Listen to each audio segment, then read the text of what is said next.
Welcome to Survivor Reentry Project Webinar 1, Series 2, Bringing a Vacator Motion, co-sponsored by the ABA Commission on Domestic and Sexual Violence and the ABA Center for Professional Development.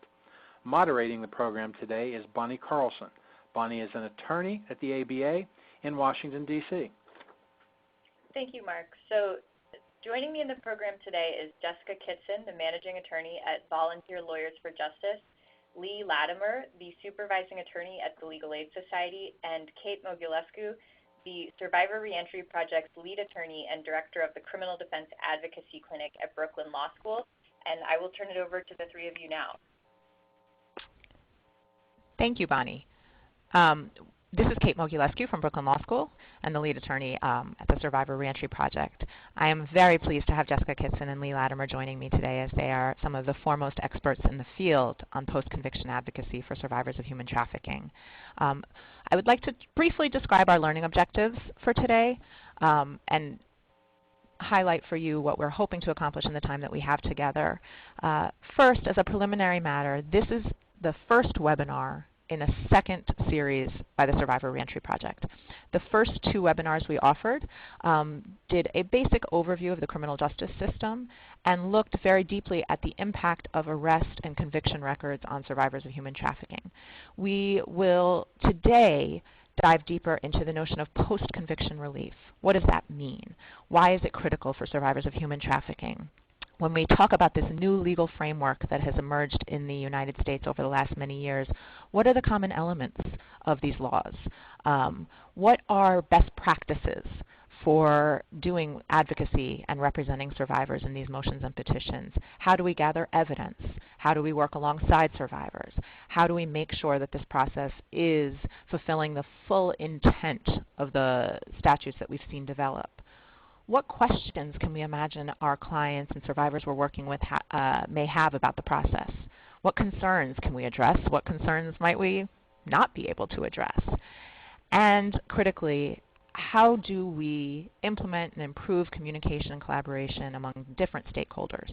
This includes our clients that we're working with, non-lawyer advocates, service providers, prosecutors, members of law enforcement, judges, and other stakeholders. That's what we set out to do this afternoon. But before we get to that, we'd really like to have a sense of who's joining us here. So we're going to ask you to take a quick poll of who is with us today. You'll see on your screen, we're going to ask you to indicate if you are a public defender, a different type of criminal defense attorney, a civil legal services attorney, a pro bono attorney, social worker, prosecutor, a judge, or another member of law enforcement. Once again, just quickly indicate for us if you are a public defender, another criminal defense attorney, civil legal services attorney, a pro bono attorney, a social worker, prosecutor, judge, or other member of law enforcement.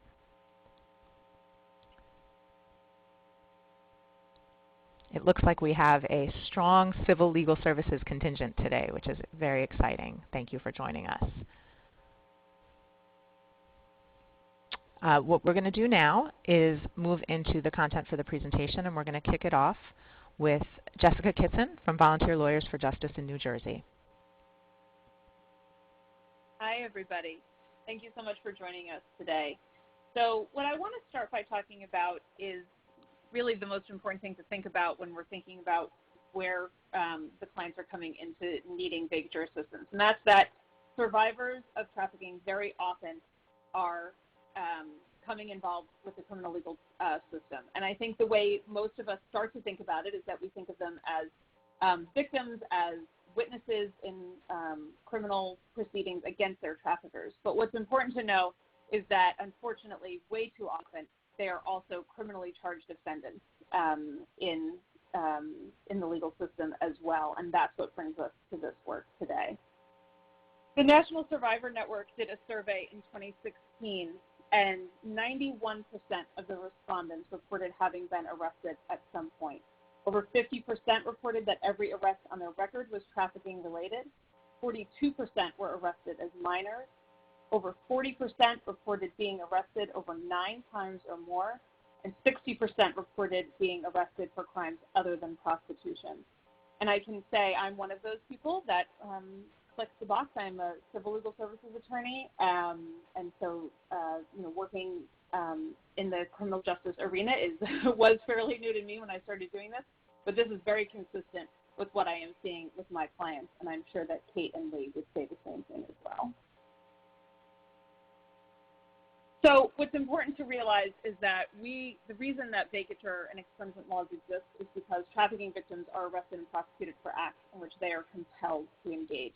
They were acting at the behest of their traffickers, and they were forced into prostitution and other activities that led to their arrest and conviction. Unfortunately, however, victims are rarely identified as victims at the time of the arrest and prosecution, which is how they end up with charges, arrests, and convictions on their record in the first place. And so this slide here talks about really, the different ways in which we can approach this problem, the fact that so many victims are coming into contact with the criminal justice system as defendants. Certainly, there should be advocacy, training, and policy shifts so that we can prevent arrests in the first place. When that doesn't work, we absolutely want to look for other opportunities to intercede, whether that's through court diversion programs and other ways that we can avoid having there be a conviction and additional consequences. But when that doesn't happen, and certainly for folks where it's too late and that it already has happened, post-conviction relief is absolutely crucial to provide retroactive remedies so that we can identify opportunities for survivors to move on from this part of what's happened to them. The impact for victims when they have convictions and arrest histories is that it's all-encompassing. So employment is the first thing we think of, because very often we have employers who are requiring background checks before they will hire someone. And not only is it possibly preventing someone from getting hired, but the fear of embarrassment for that an employer is going to run a background check and see prostitution and other related matters on the person's background is making it so that folks don't even want to submit to the background check in the first place. We have seen clients who have had this affect their ability to get housing, where background checks are also run.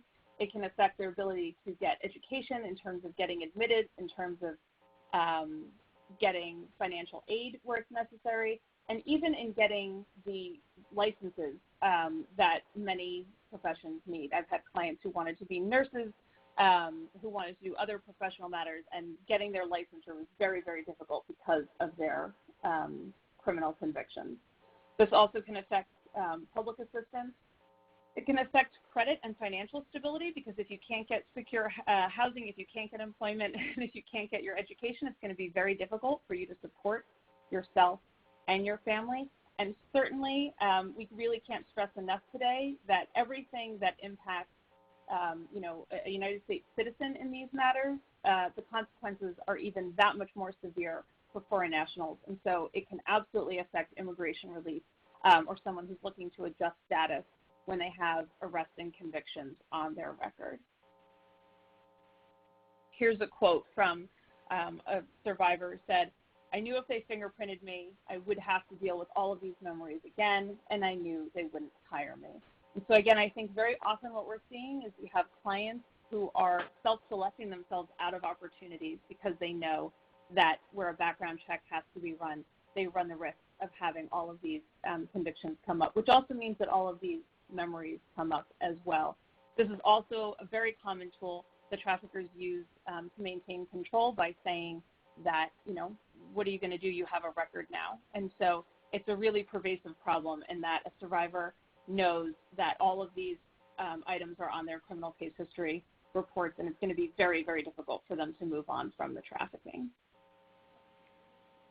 And with that, I'm going to turn it over to Leigh. Hi, this is Leigh Latimer. I'm a public defender with the Legal Aid Society in New York City, and I'm really happy to be here. So why are post-conviction laws important? So as attorneys, for those of us who are attorneys, what's really what we think is great is that people are getting their convictions vacated and hopefully the public record of their convictions sealed, which helps them with all the issues that they've been dealing with that Jess discussed. But this really isn't about us.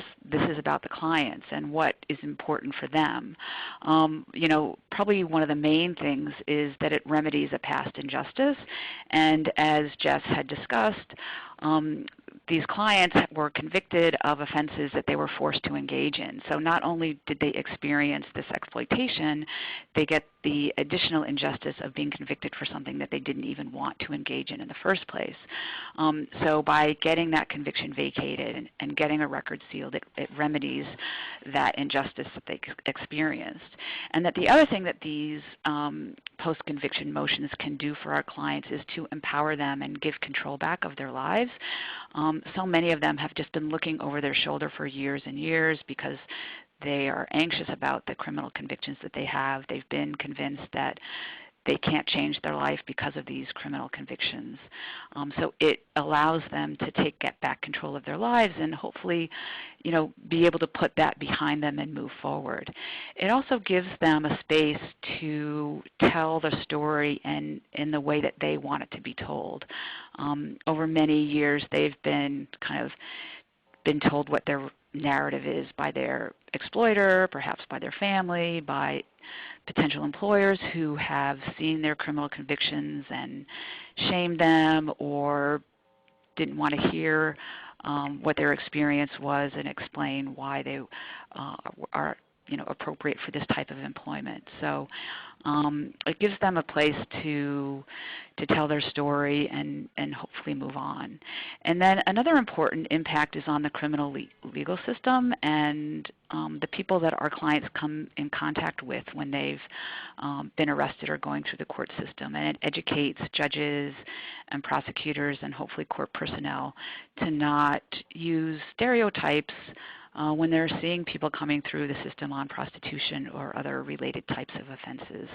And one very practical thing that I've seen over the past 6 years that I've been doing this work and also working through a diversion court that we have here in New York is that judges are not setting bail on clients that are coming through on prostitution offenses when in the past a client almost always had bail set on them. So that's like a really a big practical, I see it as a big practical impact that changes the lives of clients coming through the court system.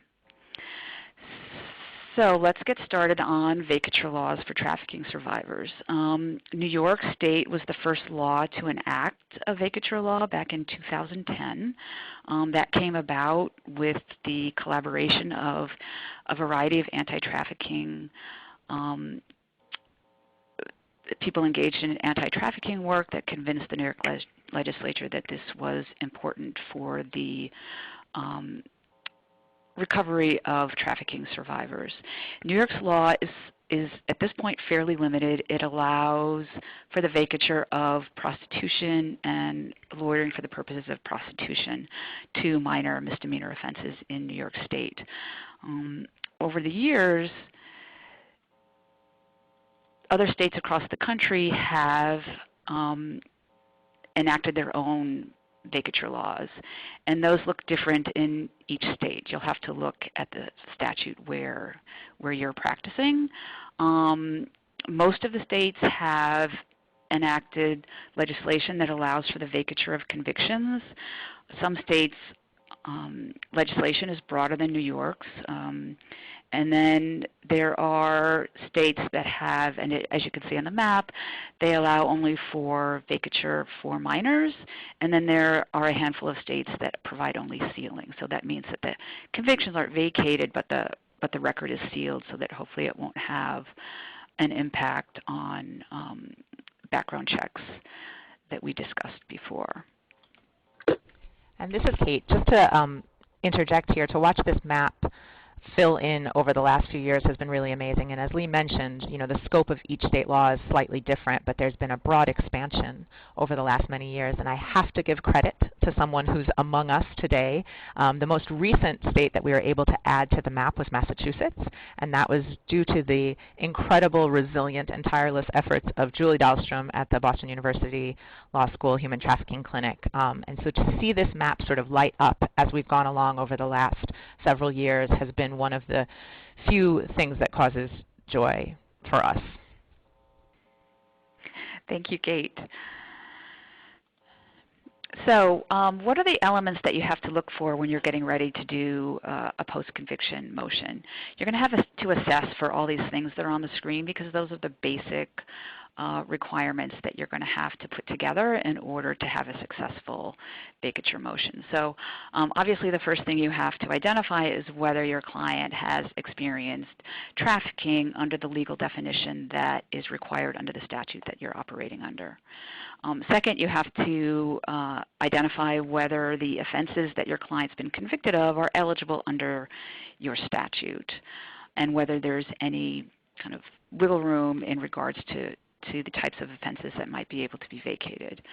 And then the third thing that that you have to assess for is what is the connection between the client's trafficking experience and the arrest and conviction that they have. Typically, there has to be some type of connection between those two things in order for the client to be eligible for vacatur. In New York, it says that the conviction has to be a result of having been a victim of trafficking. And I think most statutes say something similar. And then finally, does the statute require a specific timing in terms of the motion? Does the motion have to be done by exercising due diligence? Is there a kind of statute of limitations wherein the client has to move within a certain time period? So all those things need to be assessed to determine whether you can move forward with a vacatur motion. So what is human trafficking? It's defined internationally, federally, and at the state level. It involves the compelled service across a variety of labor sectors. We see mostly prostitution or sex trafficking, because sex trafficking is a type of trafficking that often results in arrests and convictions, but it includes other types of labor as well.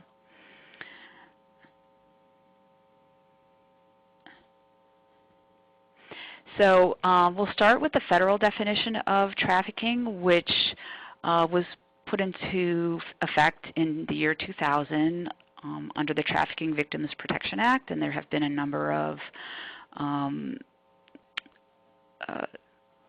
additions to that over the years. The federal law defines a severe form of trafficking in persons, and there are two types. There's sex trafficking and labor trafficking. And for sex trafficking, there's a two-part analysis to it. So initially, it involves as it says here on the slide, the recruitment, harboring, transportation, provision, obtaining, patronizing, or soliciting of a person for the purpose of a commercial sex act. I think one of the important things to note in this definition is that patronizing was added to the statute, I think, in the most recent reenactment of the legislation.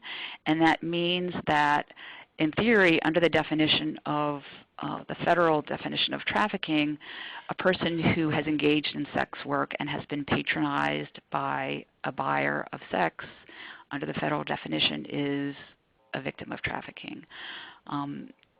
So that may be an argument that could be used if your state statute allows the definition of federal trafficking to be used for vacatur. And then the second part of the definition is that the Commercial Sex Act is induced by force, fraud, or coercion, or in which the person is under the age of 18. So what are the definitions of force, fraud, and coercion? I'm sorry, I went the wrong way. Okay, there here we go. So force is typically, just what you would think of, physical abuse, sexual abuse, but it can also be isolation and confinement, which is a common experience of people who've been trafficked. And it's not necessarily like literal confinement where someone's been locked in a room, although that does happen. But it's also the type of isolation where a trafficker has separated someone from their family, their friends, or has convinced them that no one cares about them, that no one is concerned about them, or that if they report their trafficking to law enforcement that that no one is going to listen to them. So that can be a very isolating experience. Fraud, some of the typical things that we see are false promises of employment, education, a better life, and then other types of fraud that we see often are false promises of romance or marriage. And these types of persuasion are very impactful on what we've seen is on clients who are struggling with their life. They have maybe had, experienced sexual abuse, physical abuse at the hands of parents or caregivers, or they've been in foster care and they don't have a stable person to rely on, that when someone comes and makes these promises to them for things that they've been dreaming of for their whole life, it's very powerful, these types of promises. And then the next big category is coercion, which can be very subtle. It includes threats of harms to the victim themselves or maybe their family or other loved ones to keep a person under control. It often is emotional abuse. It can also be seen in the physical abuse of someone else that they're in a trafficking experience with, and by observing that physical abuse of someone else, the desire not to experience that, it has a very powerful effect on people. There's also the withholding of important needs. If you don't do what I say, if you don't work the track tonight, you're not going to eat. The trafficker being in control of clothing, housing, all those basic kind of things are a very powerful source of control. And then we also often see the exploitation or the introduction of drug addiction in a trafficking experience to maintain control of someone, and also perhaps to convince someone that they owe a debt to pay for drugs. And I have to apologize. I realized I skipped the definition of labor trafficking. So let me go back to that.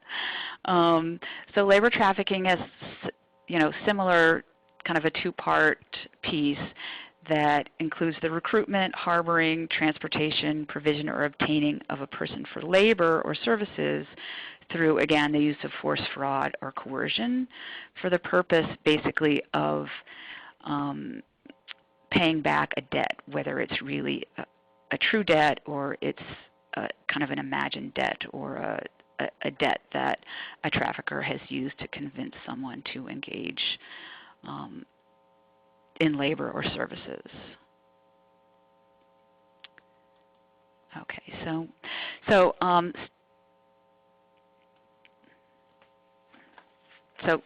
I'm going to hand it back to Jess now to talk about the trafficking under state law. Great, thank you. So what each of you is going to want to do, first and foremost, is you're going to want to look at your state law, right? Because what we're going to talk about is how all of the different factors that Leigh just went over are going to apply to the putting together a vacatur petition in your state, but it's going to vary based on what your state vacatur law says in terms of what kinds of offenses are covered, when, what timing. There's a variety of factors, and so you want to start by looking at your law and seeing what the differences might be to some of the things that we're mentioning based on our experiences in our states. So every state criminalizes human trafficking now. That doesn't mean that every state, as Kate mentioned, and Leigh went over that map, it doesn't mean that every state has a vacatur law, but every state does criminalize human trafficking. And that's where you're going to find your state law's definition of trafficking. And that's important because as we said previously, the first thing that you're going to need to do is evaluate to determine whether or not the client was a victim of trafficking, and then we're going to talk about the nexus between the trafficking and the criminal record. But in order to determine whether or not your client would meet the definition of trafficking, you have to know what that definition is. And definitions do vary slightly from state to state, which is why you want to look specifically at yours, but they very often are going to line up pretty closely with the TVPA and those definitions that Leigh just went over. So let's start by thinking about what are eligible offenses. And we see a lot of differences between state laws in terms of what is covered in vacatur petitions.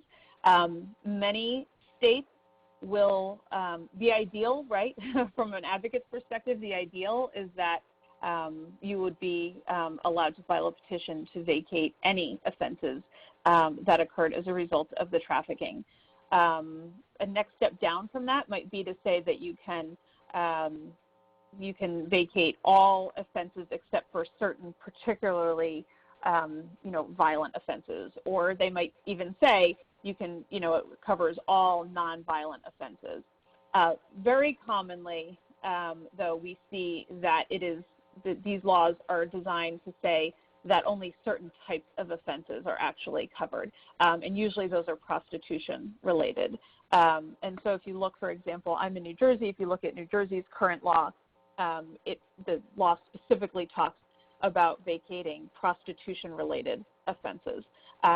We certainly are looking at ways that the law is written and the legislative history to see how we can advocate that additional offenses should be covered, and there's a number of states, including New York, that have some good case law on that.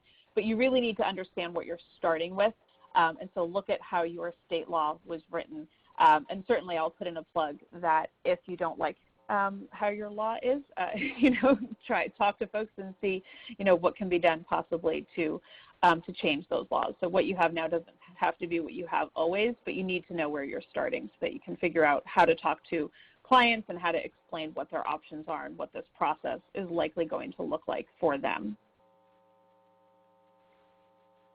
So the next piece is to think about how those offenses that you're looking to cover, how are they connected to the trafficking?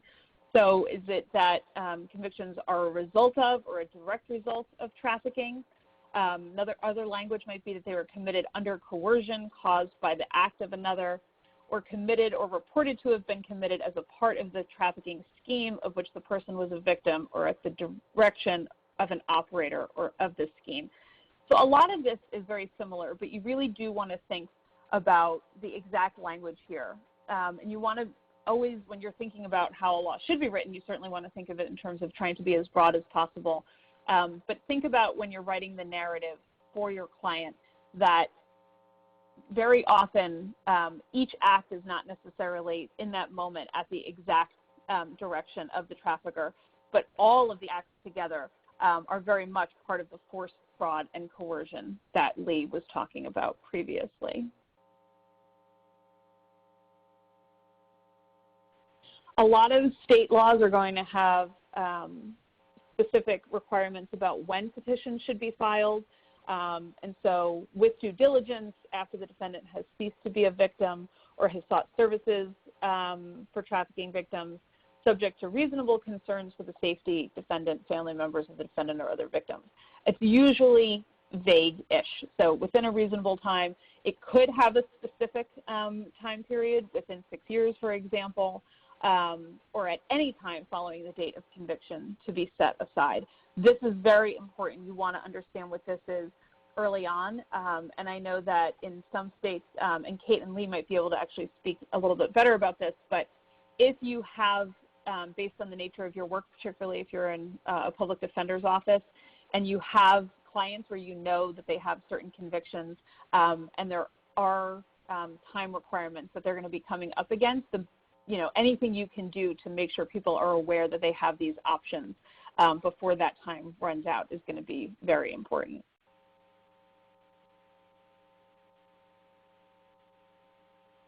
Okay. We certainly want to think about what the burden of proof is. Usually it's going to be preponderance of the evidence. It's almost always going to be on the party seeking relief, so the petitioner, petitioner defendant, however you're going to refer to your client. But basically what you are going to be doing in helping to put together these petitions is you are going to be helping them prove all of the factors. And so you're going to be helping them prove that they were a trafficking victim based on the definition that exists in your state. You're going to have to prove that the matter itself, the offense or offenses, usually it's more than one, occurred as a result of the trafficking based on, again, that exact definition. Was it part of the scheme? Was it at the direction of another individual? A lot of times, a state law will include a provision that establishes a rebuttable presumption that the trafficking occurred. And so there you want to look at what official documentation might be required. So very often, if your client has been recognized to be a victim of trafficking by another government entity, so a local, state, or federal agency, you can submit that documentation, and that will establish a rebuttable presumption that the individual was, in fact, a victim of trafficking. You're not going to want to rest on your laurels there. You're certainly going to want to use the client's narrative, and we're going to talk about that later on in the program. But having that rebuttable presumption can be a really important first part of establishing that sort of threshold barrier that you can have. And then you want to talk about how all of the other facts of the case lay in to show that the offenses were a result of that trafficking as well. So it's a multi-step process. It's going to start with looking at your state laws. But I think, too, I don't know that we've said it yet, I think one of the most incredible parts of working on these petitions for me has been the incredible network that exists across the country of advocates who are doing these petitions in other states. Kate gets most, if not entirely all, of the credit for really helping to set up this network. And it makes a big difference because even though New Jersey's laws might be slightly, or in some cases very different than other states, I've been able to use case law, petitions, and other work that other states have done so that we're not reinventing the wheel and we're thinking about how to approach these cases, particularly cases that maybe aren't as straightforward as we would like. And so with that, we will talk about how we actually start doing this. Yeah. Yes, so this is Kate, and before we transition into more of the nuts and bolts for the practitioners who are attending who want to really understand how to represent a survivor in a case, where to begin, I just want to reflect a little on what we've touched on so far. So one of the challenges in planning a webinar or a training for people from all over the country is that every state law does look a little different, as you've heard from both Leigh and Jess. So there isn't one strategy or one procedure we can take you through here because the laws vary so much from state to state. But where your practice starts and what you focus on as a practitioner are impacted by your starting point. So for example, as Leigh said, New York was the first state to pass a vacatur law for trafficking survivors back in 2010. Right? But our law is particularly limited in New York to just prostitution offenses. But if you're a practitioner in New York, you would start at that point and appreciate that, as Jess just mentioned, a lot of the case law and early efforts in New York kind of pushed that definition and that restriction of what offenses can be cleared from a survivor's record beyond just prostitution offenses. If, on the other hand, you're in California and your law allows survivors to move to clear all nonviolent offenses that were related to their trafficking from their record, it's a much different starting point. Or if you're in a state like Nebraska, which also recently enacted a vacatur provision for trafficking survivors, and there's no restriction on the type of offenses that can be vacated, your starting point is a little bit different. For those of you who might be in states that have those limited laws, like New York, New Jersey, Maryland, for example, there's some ammunition that we have to actually push further. The first thing I would say is the 2016 Trafficking in Persons Report by the Department of State, for the first time identified the criminalization of victims of trafficking as an issue, and said that states, in their response to human trafficking, must offer some sort of vacatur provision that allows survivors to go back and clear their criminal records. The language used in the State Department Trafficking in Persons report centers on nonviolent offenses, but for those of us standing in states where we're still looking at vacatur laws that only apply to prostitution offenses, that's a great thing to advocate, to use in our advocacy. Furthermore, the federal government in 2015 in the Justice for Victims of Trafficking Act also emphasized the importance of this process for victims of trafficking, and again frames the issue in terms of all nonviolent offenses that victims may be compelled to commit as a result of their trafficking. So while an initial cursory review of your statute might leave you feeling very despondent and dejected, as a review of the law often does, don't fret, because there are all these little pieces that we can use to chip away and really make the law more accurately recognize what victims of trafficking actually experience. Some of the National Survivor Network statistics that we shared at the beginning of the program are instructive also, because they show that survivors are arrested for prostitution, but they're also arrested for drug offenses, for trespassing, for possessing false identification, for larceny offenses. There's a whole host of offenses that you can imagine and understand that a victim may be compelled to engage in as part of their trafficking, or that may result from their trafficking. So I think that's one really important point, is that it would be impossible for us to cover all the nuance in state law in an hour-and-a-half webinar. But the starting point of where you're standing in your jurisdiction, it's important to identify. And then just to the final points about due diligence and the timing of these petitions. And again, we're going to get much more into the nuts and bolts, but all of these laws that we're talking about have been passed within the last 8 years. Interestingly enough, most of the survivors that we work with are not doing frequent reviews of the legislative digest to see when these laws come into effect. So we have not yet had to vigorously defend against an allegation that our client has failed to exercise due diligence in seeking post-conviction relief. It may come at some point in the future, but there just hasn't been that built into the process yet. We need to be mindful of it, but I think our answer to anyone who says, why didn't your client move for this relief with due diligence, is that this process is so new, and most people who may be eligible for relief still don't even know that these laws exist and that there is a way to get rid of their criminal record. Many of them, in fact, don't even know that they meet the legal definition of victims of trafficking. So one interesting point is we may, in 5 or 10 or 15 years, that landscape may look much different. But for right now, this is an emerging, nascent, and very innovative part of the law. I'm going to encourage you all as we go along to ask any questions that come up. If anything that we're going through is unclear, you'd like more information, please just go ahead and post your question, and we'll try to respond to questions as they arise. So now we'll move a little bit more into, okay, client comes into your office. They're a victim of trafficking, we think. They have a criminal record. Where do we begin? What do we do? And for that, I am going to turn it back over to Leigh. Thank you. So where do we begin? You know, a good starting point is to make sure that you have a current and complete criminal history of your client.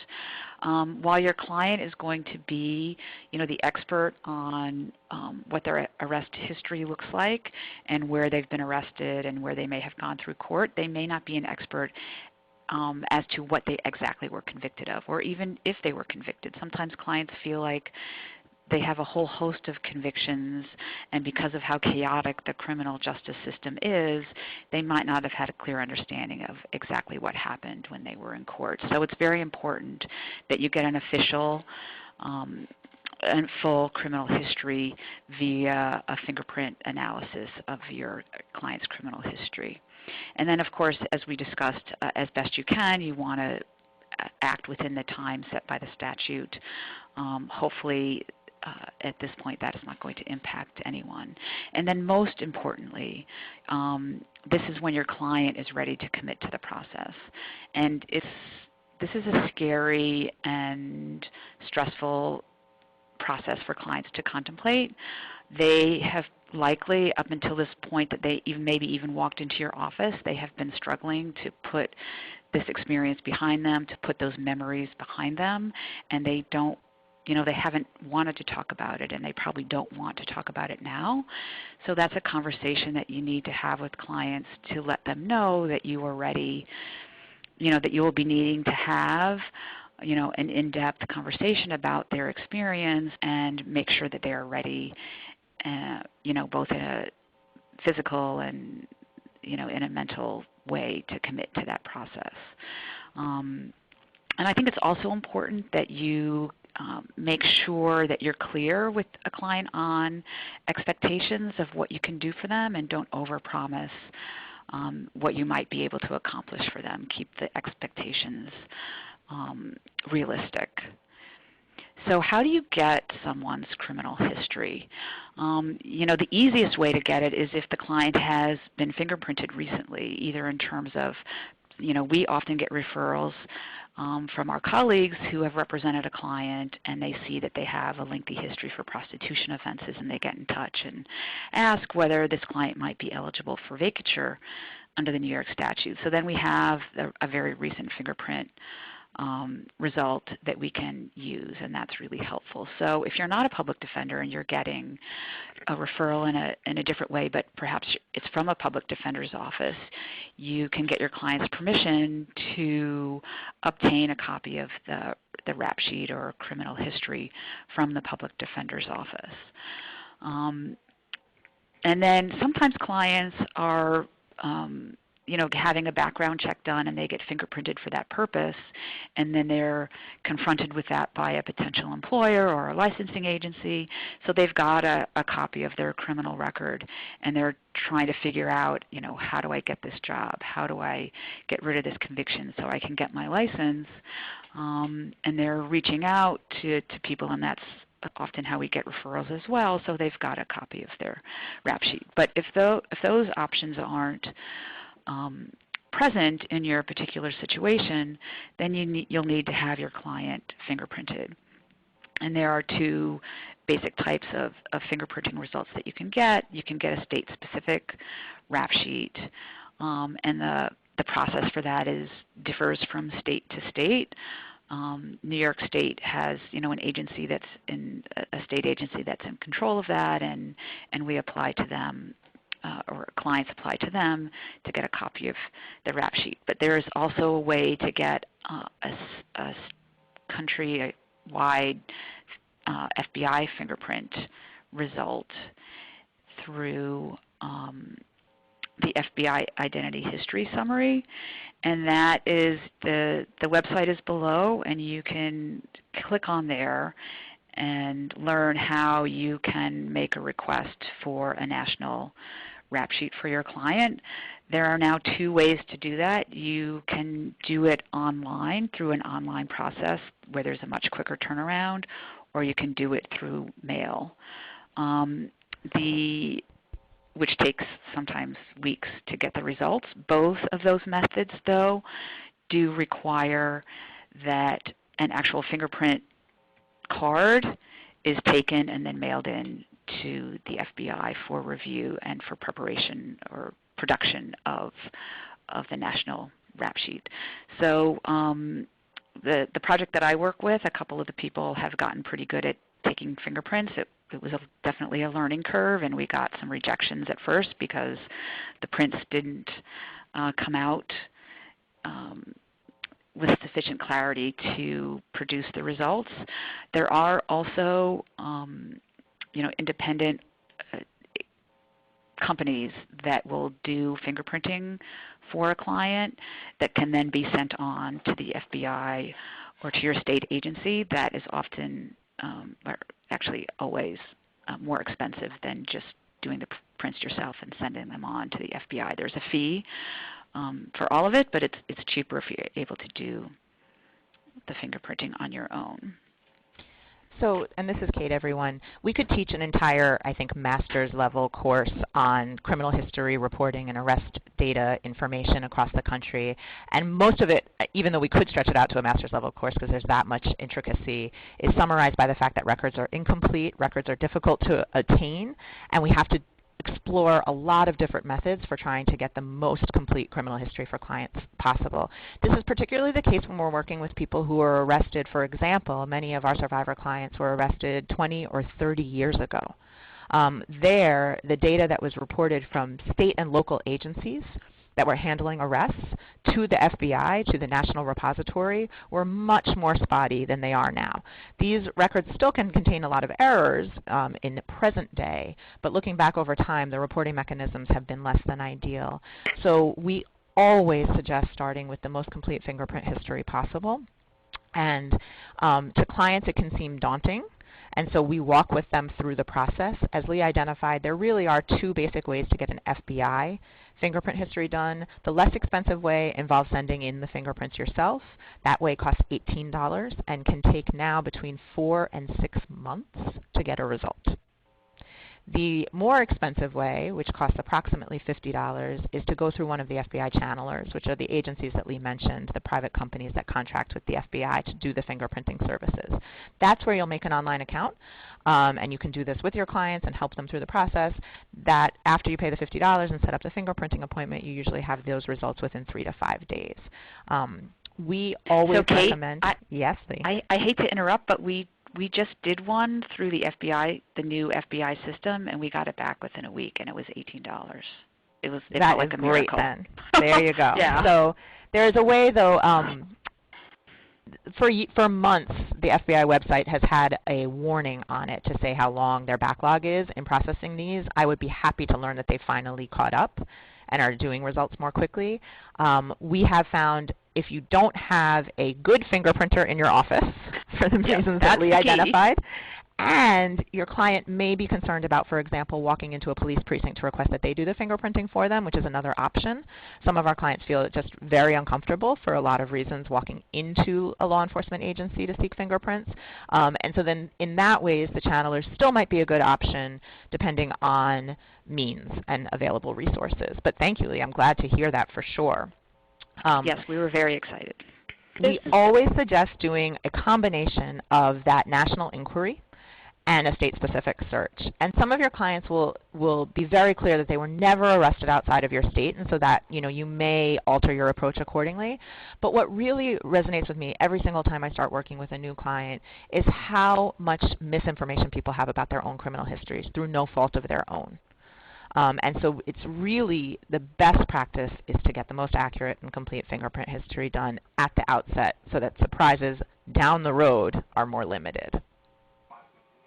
This is Jessica. I would just add to when it comes to cost, we do some of our work, or we do pro bono collaborations with some of the law firms in New Jersey, and they are usually anxious to move things forward sooner than later and are willing very often to pick up the cost of going through one of the channelers. So think about different options that might exist in your state as well for partnerships to maybe cover some of those costs for clients who wouldn't be able to do it otherwise.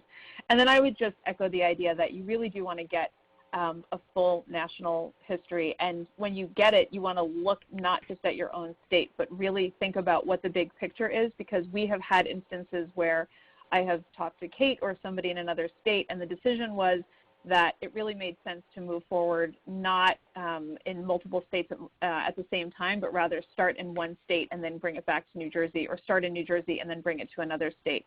So it's a really good idea to know what the whole picture is before you get started. Great, thank you guys.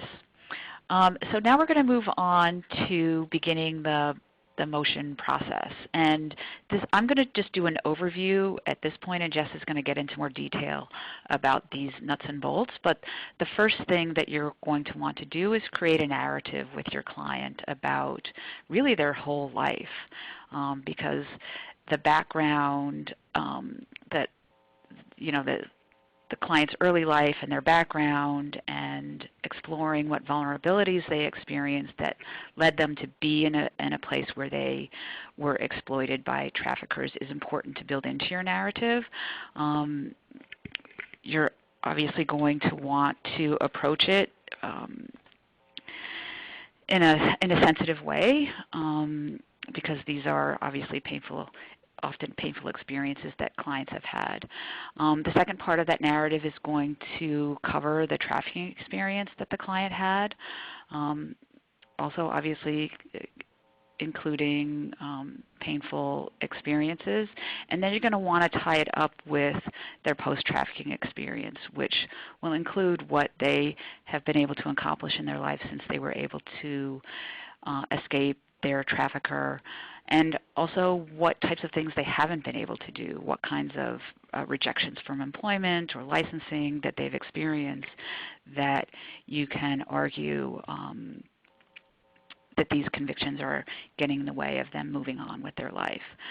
You're also going to want to think about the type of, as you're creating this narrative, you want to be thinking about the type of documentation that you can include in your motion that goes along with the narrative of your client.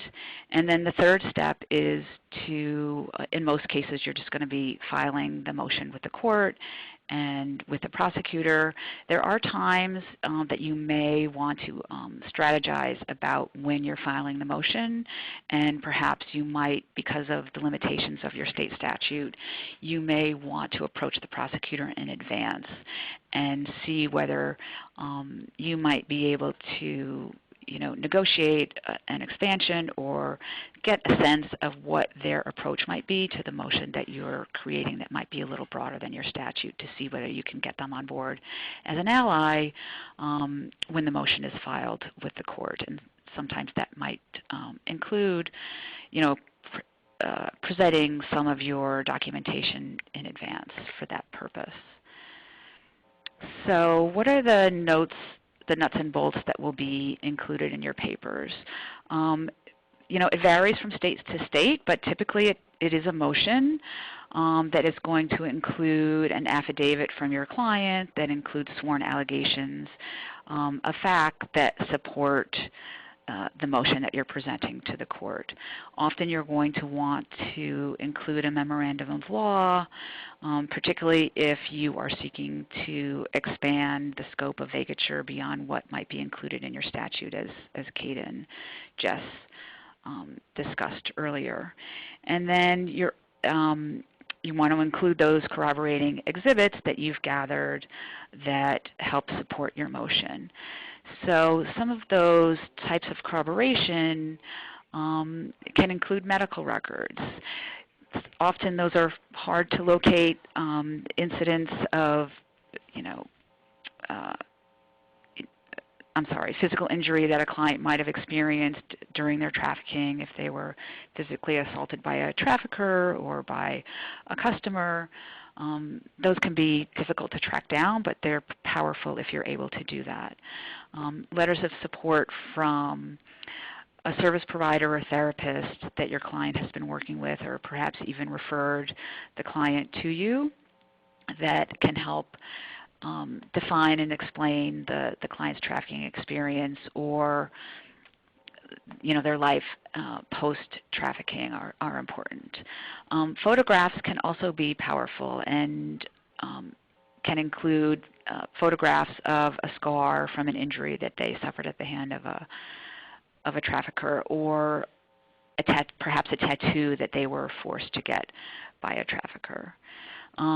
Also powerful, I'm saying that word a lot, but also powerful are the conviction records of a trafficker.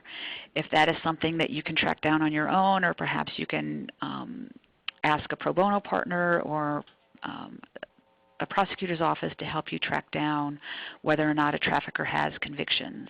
Clients often know whether their trafficker had been arrested, and even if they don't know whether the trafficker was arrested, perhaps for trafficking or promoting prostitution, if you're able to locate or identify even one type of arrest, that might help you find additional convictions that that client has. And those can go a long way towards substantiating your client's victimization at the hands of someone. If they've been convicted of victimizing your client, obviously very strong, or if they've been convicted of victimizing someone else, that's important documentation to have. Other things that can help are immigration documents that acknowledge a person's status as a victim or survivor of trafficking. Those can include a T visa that a client has applied for to get her status, and a T visa is an application that a person is entitled to status in the United States as a victim of trafficking if they were experienced trafficking as a result of, if they've entered the United States as a result of a trafficking experience. If they are cooperating with law enforcement, they may be eligible for continued presence in the United States from immigration. And then there are also federal and state certification and confirmation processes, or maybe even local, that you can request for clients and get that piece of paper that says that a state agency or a federal agency has identified this person as a trafficking victim, and they are entitled to whatever benefits, maybe unrelated to vacatur, but they're entitled to benefits as a result of that status that can be used as corroboration in your motion that another agency has identified and recognized the person's status as a victim of trafficking. I haven't seen this often in my practice, but there may be incidents where there is a witness who's willing to come forward and prepare an affidavit in support of your client's factual narrative. And then employment rejection letters or other experiences that a client has had other experiences that have impacted their life based on their criminal record are important to include. But finally, it's important to note that it is not a requirement that you have corroboration. It should be sufficient to sustain a motion to vacate based on a client's sworn statement alone, because often there is not going to be corroboration. And a judge should rely on the sworn statement of a client in making a determination about whether they're eligible for vacatur.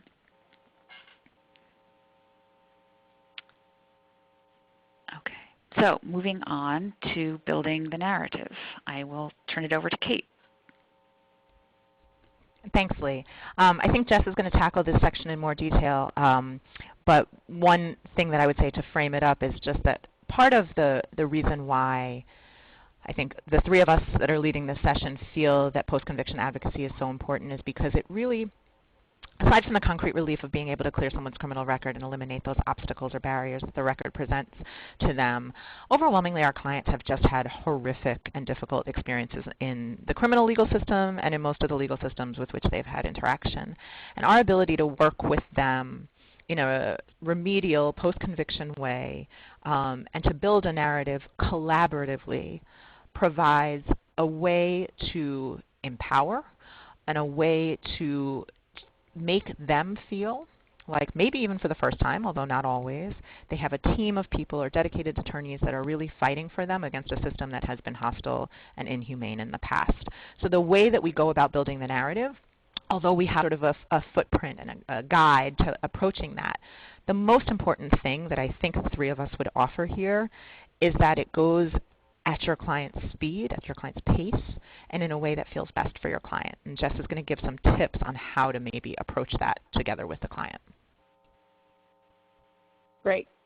I want to go back to one thing that Leigh mentioned on a previous slide in terms of possible corroboration. I'm going to pull it up here. When she talked about possible immigration documents that establish that the person's already been recognized as a victim. It is very important when you are starting to find out whether your client has submitted an affidavit that talks about the details of their trafficking, and whether it exists another affidavit for another purpose, because you will want to know what's already been stated. And I say that because one of the themes for this next section is recognizing that our clients I think all clients, but particularly clients who have suffered a severe form of trauma, as many of our trafficking clients have, their memories do not necessarily come through in a linear fashion. They aren't necessarily going to, remember the exact dates and the exact times.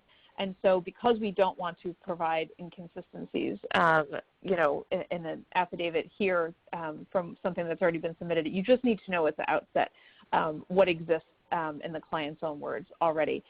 The other reason, and possibly even more important, is that to the extent that you can avoid requiring your client to have to retell all of the details about this,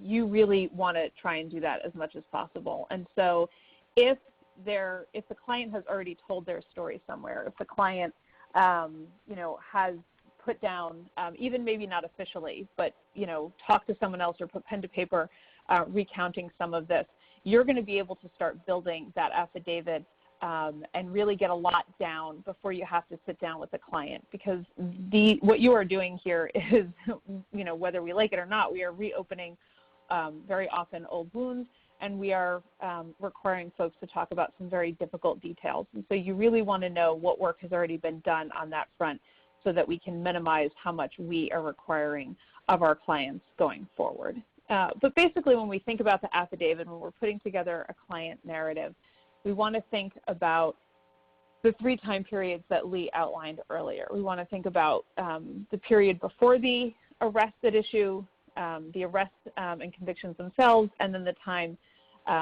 since the arrest and really, post-trafficking is what we're talking about. One piece that I would say is very important when thinking about the first part, the pre-trafficking background and vulnerability piece, is that what we are doing here is we are looking for an opportunity to strike a balance. It is important to put in, to the extent that we can, facts that are compelling, that make our clients sympathetic, that are really telling the story of how the trafficking came to be.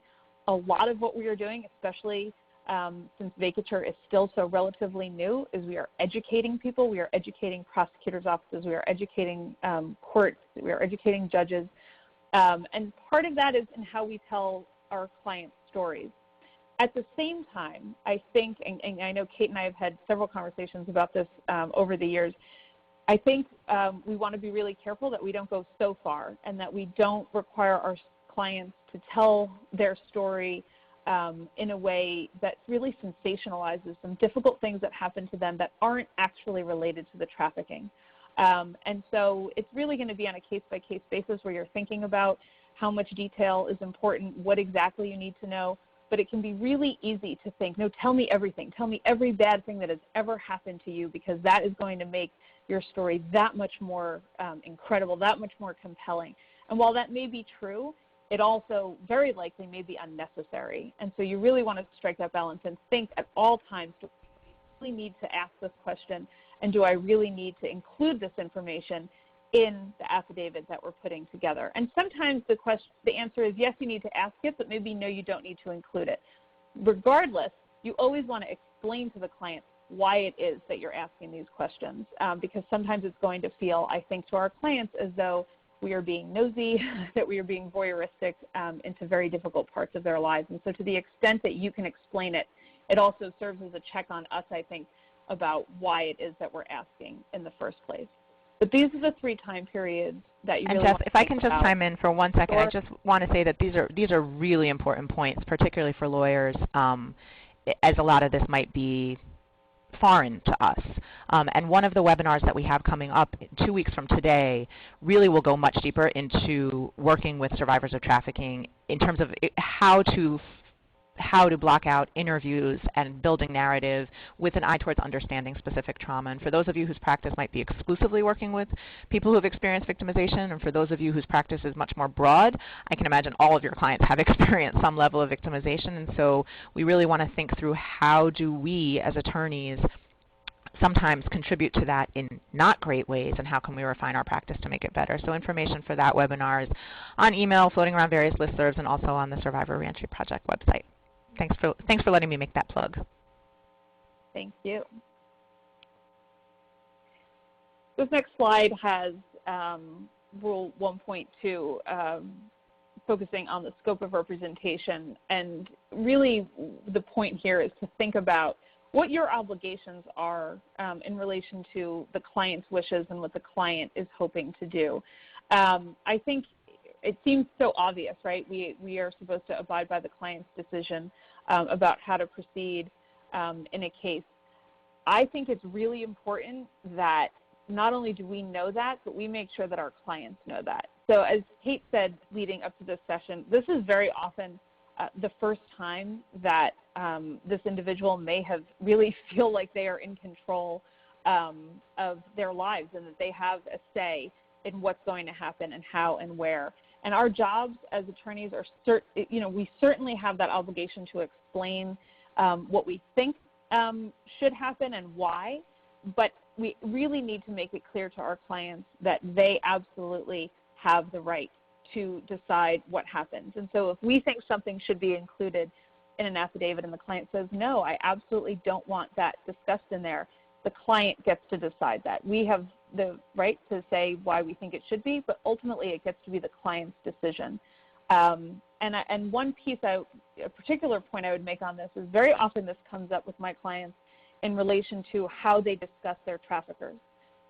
You really need to understand that our clients are not always going to have the feelings about their traffickers that we have about their traffickers on their behalf or that we think they should have. It's a very complicated dynamic in many instances, and our clients, for a variety of reasons, are not comfortable discussing their traffickers in great detail or in giving a lot of information about their traffickers. And again, we should think about how that's going to impact the case, how that's going to impact their story. But at the end of the day, not only do we want to make sure our clients understand that they are in charge of their case, but that we respect that at all times and that we are not substituting our judgment for our clients. Additional items that you want to think about when you're thinking about how you're putting the story together is what the related offenses might look like. And so I think sometimes on face value, if we have a particularly narrow state law that says only prostitution and related matters, we can look at something and it turns out that we don't think that has anything related to prostitution. But talk to the client about what was going on in there. Maybe that actually happened while they were out, or maybe the underlying arrest was prostitution and the subsequent conviction was a plea to something else. You always want to see what the full story was as you're thinking about how to proceed and what can and should be included. It's very difficult, as both Kate and Leigh have mentioned. A lot of our clients, we're talking about convictions that are 20 plus years old, and so it may be difficult to get information. It also may be difficult for your clients to remember exactly what was happening around there. You're going to do your best legal detective work. You're going to, talk to the court, see what records that you can find. Certainly get as much information from the client that may give you a tip-off about other corroborating information that you can find. But ultimately, make sure your client understands that, listen, we understand why they may not be able to, remember the exact details of something that was 20 years old. Most of us have trouble remembering things that happened, a few hours, maybe a few days ago. There are also instances where your client might have convictions that occurred after the trafficking technically stopped, so the client was no longer under the control of the trafficker, they've escaped. Again, I don't want you to discount those right out of hand. Very often, those convictions are a direct result of the trafficking, in the sense that were it not for the trafficking, the client would not feel as though the only option that she had was to continuing to engage in sex work. Sometimes that's true, sometimes that's not, but you want to talk to the client and get a sense of how all of that led up. The other piece I would make there is that, again, it all is a vicious cycle, in that very often the very nature of the criminal record of the offenses that existed under the trafficking are the reason that the person may have a very difficult time getting any other types of work. The last point about representing foreign nationals with criminal records, I just can't say enough. I think this was always true. certainly, you know, in the last 2 years, it's become even more true. If you are working with someone who does not have status, or you're unclear of, you know, what their immigration status is, if you are not an immigration expert, please make sure that you are consulting with one at every step of the way. A lot of these cases do have implications on someone's attempts at going through the immigration system, and you want to make sure that we are not doing anything to slow that down, and certainly not doing anything that's going to interfere with that process going forward. And Bonnie, I think you're stepping in. Did I just get a notification that you're? Yes, thank you. This is Bonnie again. So, and as we're nearing the end of our program today, I just want to invite all the participants, if you have any questions, to just go ahead and put those in the chat box, and as time permits, we will get to as many of those as we can.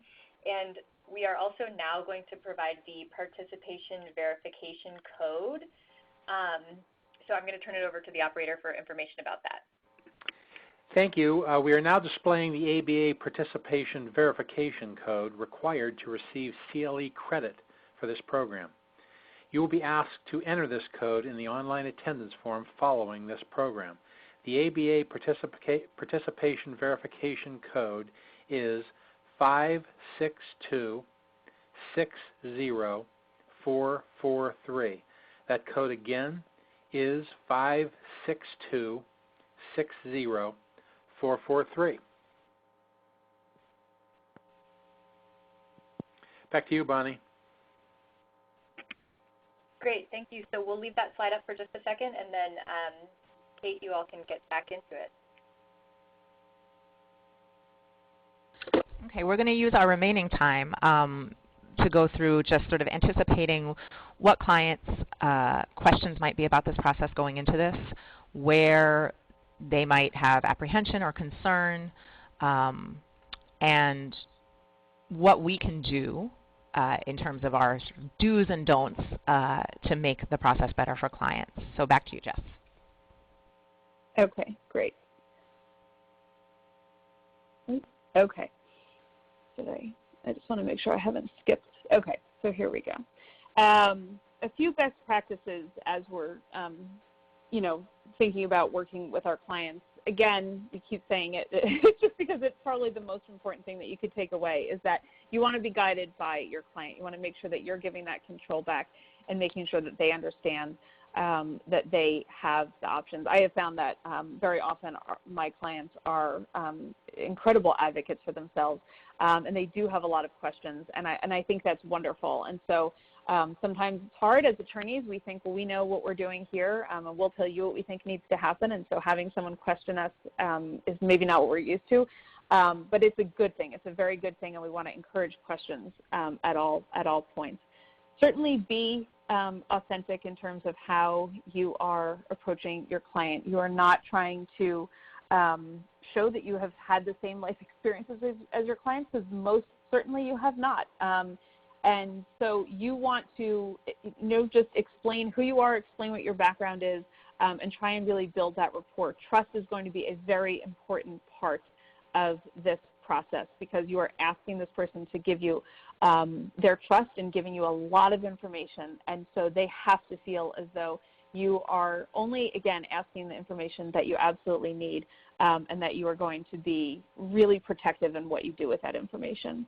Be really careful, again, because our clients very often are going to have memory gaps, or maybe even inconsistencies in terms of how they're describing events. And, you know, the first time you talk, they're going to say it happened A, B, C, and the next time it's going to say, oh, actually, it was A, D, C, B, and it changes a bit.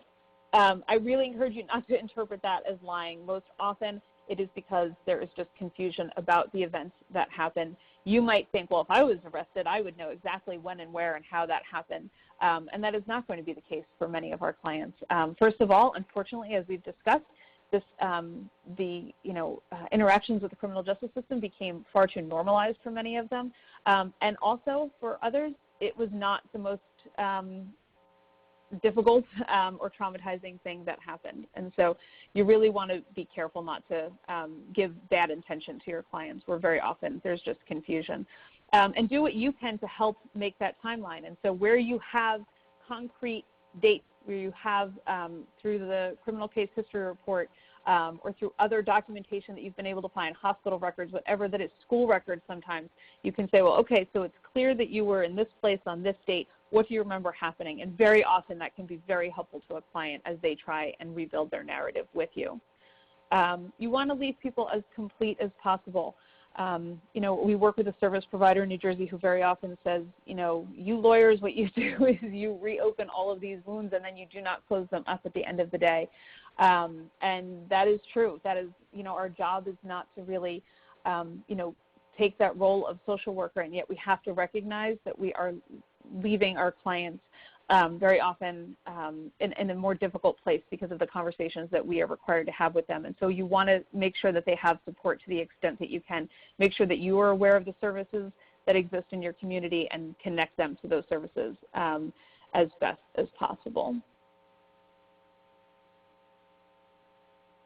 I think I skipped a slide here, so I'm sorry. I'm going to go back real quick. You really do want to think about what your client's concerns and questions are at the beginning. And so make sure that you leave time after you explain what you expect the process to be. And as Leigh said, be as realistic as you can. Do not overpromise. It's probably one of the worst things that we can do. If you think something's going to be challenging, say that from the beginning and explain why. And then anticipate that your clients are going to have questions. They're going to want to know how long it's going to take. In New Jersey, we have found that everything is taking far longer than I ever could have imagined. And so I am now giving clients a far more realistic expectation of how long the process is likely to take, erring on the side of longer than I even think it will, than I did when we began, and I was far more naive. So you really want to think through every piece of what is going to take time, recognizing, you know, issues in your own schedule or time that it's going to take to get certain documentation.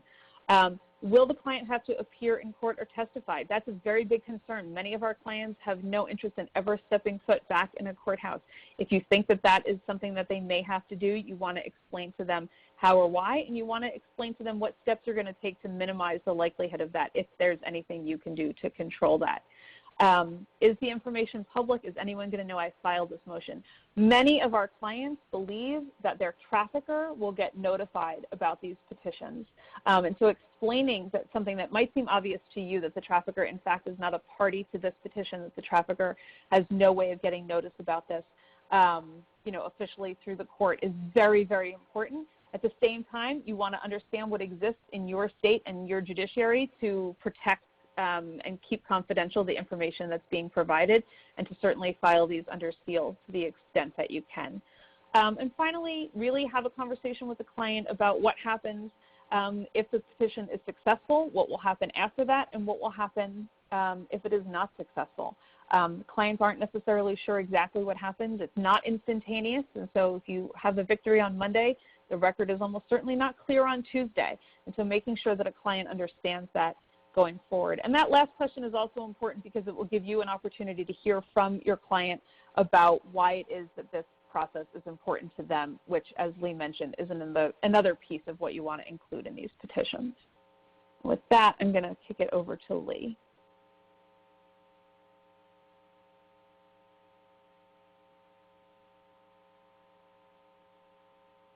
Leigh, are you there? Yes, I'm there. I forgot to turn off the mute. Sorry. So moving on to the do's for working with trafficking survivors. I think the first one is really important, that trauma manifests itself in many different ways. There is no one way that a person is going to present themselves and talk about their experience. So you can't make assumptions based on how a client is telling you their story or their narrative. Some clients are going to be very tearful and anxious. Some clients will be very stoic. It's almost like it happened to someone else. There's just a wide range of ways that this manifests itself. You also need to take into account that structural forms of oppression can be as traumatizing or even more traumatizing than a client's individual trafficking experience. And those pieces are likely what have led them to be vulnerable to their trafficking experience. So they're a very important part of the narrative. Poverty, a gay, lesbian, trans experience in the family, in society, creates all kinds of vulnerabilities. And it's also important to know, as Jess said, that a survivor's experience with their trafficker and their actual trafficking experience may not be the worst thing that happened to them. They may actually have some fond memories of that time or their trafficker, or have very complicated relationships with the trafficker and their memories of that person. And it's also important to know that clients have children with their traffickers.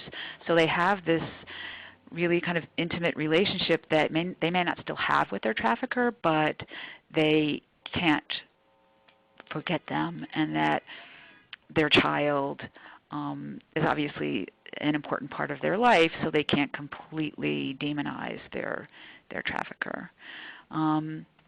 So it's really important how you ask questions, and it's really important that you check your judgment, because you do not know what your client's experience was, and you have to be able to be as open-minded and non-judgmental as you can when you're having these interviews and conversations with your clients, because if you're not able to do that, your client is going to pick up on it, and it's going to make it very difficult for them to share the information that they may need to share in order to be successful with these motions. And then it's also important to consider your own mental health. These motions are, they're a lot of things, but one of the things that they are is painful. You are hearing really painful information about people's lives and experience that you have very likely not experienced yourself, and it's hard. It's hard to listen to that. It's hard to kind of live it vicariously, and you need a way to process that information. We are lucky here at my project. We have a social worker on staff. We have colleagues that we can talk to about it. But you need to come up with your own kind of plan as to how to kind of decompress from this experience. But also, keep in mind that when the motions are successful, it's really an amazing experience to be with a client who is living something that they've been dreaming of and perhaps thought would never happen, which is to get their criminal record vacated and sealed. So then the next thing to think about is the don'ts. What shouldn't you do when working with trafficking survivors? So please, try to avoid visible reactions that may shame a client or may increase their anxiety in their conversation with you. I already spoke about the other one earlier. Don't assume that they feel negatively about their trafficker, or as negatively as you would think that they should, because that is likely not going to be their experience. Please do everything that you can to avoid adding on to the shame that a survivor is already feeling based on their experience, the shame that they feel of having a criminal record, of having that exposed to the public or their family. There are many clients that are, living a life of secrecy because of the shame that they feel about their trafficking experience and their criminal record.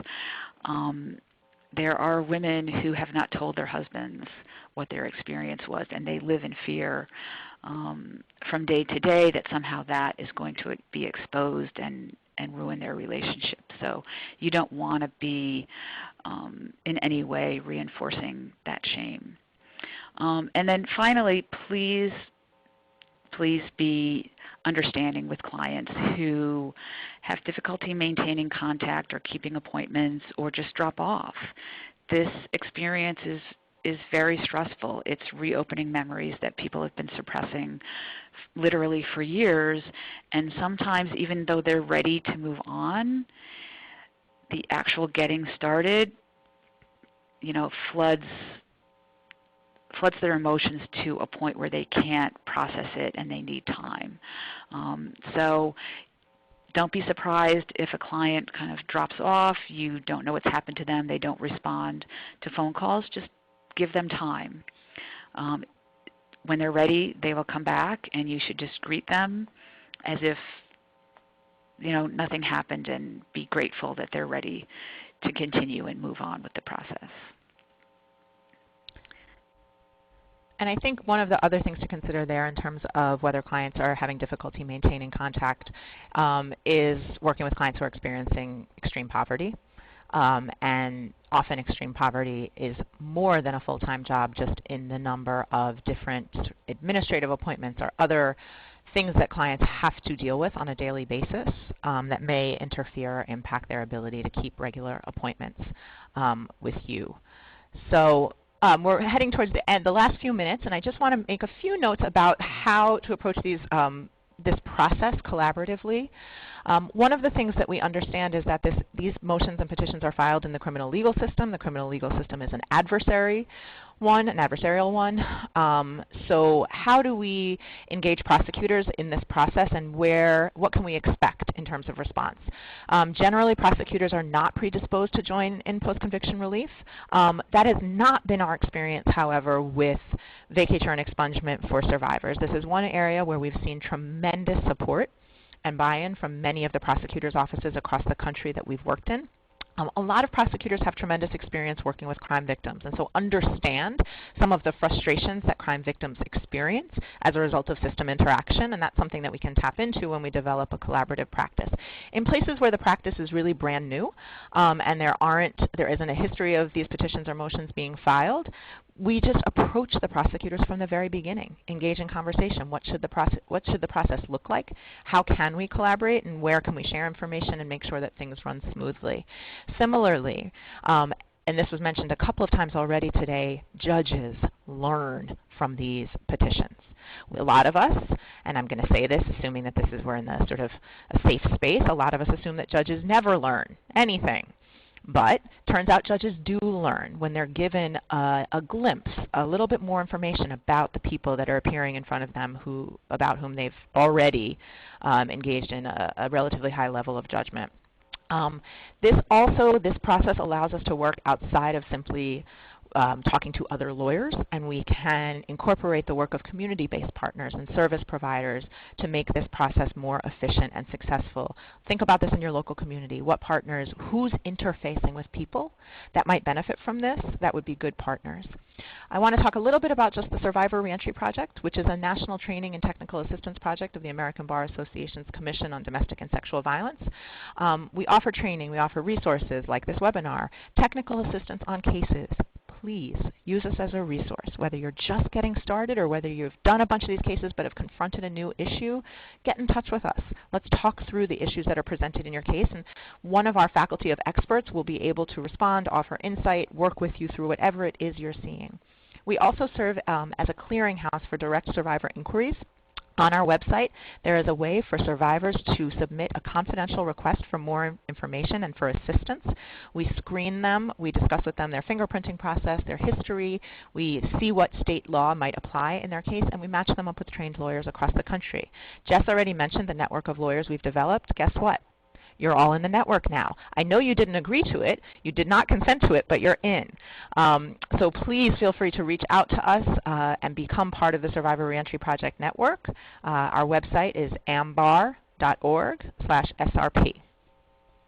Great. Thank you so much, Kate. That's all the time we have, but before we go, I'll just ask all attendees who want CLE credit to stay connected for instructions to get your CLE certificate. To our faculty for this program, Jessica Kitson, Leigh Latimer, and Kate Mogulescu, thank you so much for sharing your expertise with us. On behalf of the American Bar Association, I'm Bonnie Carlson. Thank you all for joining us. Before leaving again, wait for the evaluation to come up on your screen, which will then connect you with your CLE certificate. Thank you so much, and I'll turn you over to the operator now. Thank you. As mentioned before, if you have any additional questions, please submit a technical assistance request on the Survivor Reentry Project website, ambar.com/SRP. On behalf of the American Bar Association, the Commission on Domestic and Sexual Violence, and the ABA Center for Professional Development, thank you for participating in this program.